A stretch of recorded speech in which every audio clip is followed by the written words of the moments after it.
आखिरकार आरव और काव्या की शादी का दिन आ ही जाता है। घर में खुशी और उत्साह का माहौल है। मेहमान आ चुके हैं, सजावट और मिठाइयों की खुशबू चारों तरफ है। सब कुछ परफेक्ट लगता है, लेकिन इस पर्दे के पीछे तनाव की हवा बह रही है। रिया, जो नफरत और जलन से भरी है, अपने खतरनाक प्लान को अंजाम देने के लिए तैयार है। वो चाहती है कि ये शादी कभी पूरी ना हो। ईशा को थोड़ा बहुत शक है, लेकिन उसे रिया की चाल का पूरा अंदाजा नहीं। शादी की हलचल के बीच सूरज की भावनाएं ईशा के लिए गहरी होती जा रही हैं, लेकिन वह डरता है कि अगर उसने ये बात बता दी तो परिवार की स्थिति बिगड़ सकती है। सिर्फ उसका सबसे करीबी दोस्त जानता है कि सूरज का प्यार कितना गहरा है। ईशा भी धीरे धीरे महसूस करती है कि सूरज का व्यवहार बदल रहा है और उसकी नजरों में अब प्यार साफ झलकता है। जैसे ही शादी शुरू होती है, रिया अपनी चाल चल देती है। वो एक झूठ फैलाती है जिससे आरव काव्या पर शक करने लगता है। सारा मंडप स्तब्ध रह जाता है। तभी अचानक आरव गायब हो जाता है। काव्या अकेली, दुखी और टूट चुकी है। रिया का मकसद पूरा हो चुका है। उसने शादी को रोक दिया और परिवार में भ्रम पैदा कर दिया।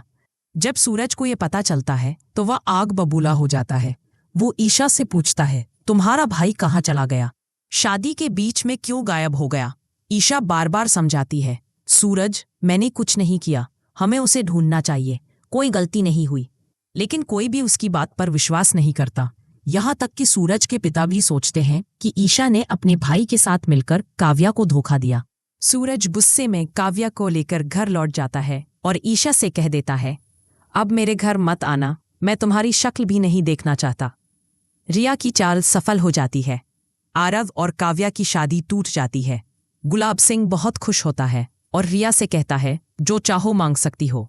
रिया तुरंत कहती है, मैं आपके घर की छोटी बहू बनना चाहती हूँ। पहले तो गुलाब सिंह नाराज होता है, लेकिन बाद में सोचता है कि रिया की वजह से ईशा वापस घर आएगी। इसलिए वह अपने बेटे आरव की शादी रिया से करवा देने का निर्णय लेता है। रिया के चेहरे पर खुशी की लहर दौड़ जाती है। अब वह हवेली की छोटी बहू बनकर राज करने वाली है। ईशा ठान लेती है कि वह आरव की गायब होने की सच्चाई और रिया की चाल का पता लगाएगी। वो जानती है कि अगर सच सामने आ गया तो सूरज का भरोसा वापस आएगा, आरव और काव्या की जिंदगी फिर से सही रास्ते पर आएगी। अब कहानी आगे प्यार, साजिश और रिश्तों की जंग पर केंद्रित होने वाली है। तो दोस्तों, क्या ईशा रिया की चालों का पर्दाफाश कर पाएगी? क्या सूरज को पता चलेगा कि घर के खिलाफ साजिश करने वाला कोई और नहीं बल्कि रिया है? और क्या आरव और काव्या फिर से एक हो पाएंगे? आने वाले एपिसोड में इन सब सवालों के जवाब देखने के लिए पति ब्रह्मचारी के साथ जुड़े रहिए।